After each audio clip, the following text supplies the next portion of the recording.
Australia is facing an unprecedented threat from 3 different strains of avian influenza according to experts from the National Science Agency.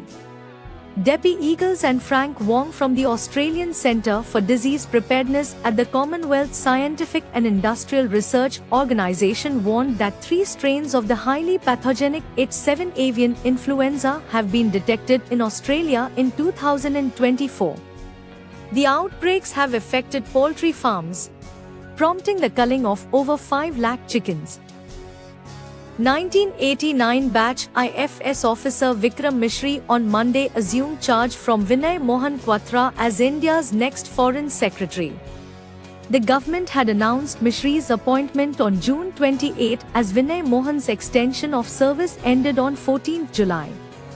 Before becoming the deputy NSA, Vikram Mishri served as India's ambassador to China from 2019 to 2021 during the Galwan Valley crisis.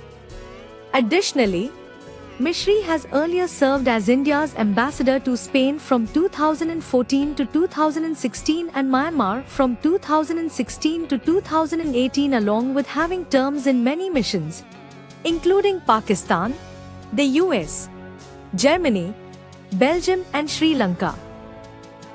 The National Testing Agency has officially released a notice to reconduct CUET-UG 2024 on 19 July.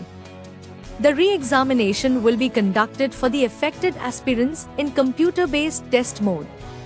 The purpose of the examination is to assess the eligibility of students to enroll into any of the 46 central universities for undergraduate courses. And a low-pressure area has formed over northwest adjoining West Central Bay of Bengal off South Odisha coast.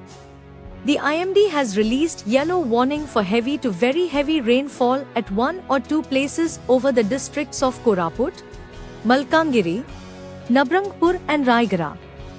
Apart from this, heavy rainfall is very likely to occur at 1 or 2 places over the districts of Nuapada, Kalahandi, Kandhamal, Ganjam, Gajpati and Bolangir.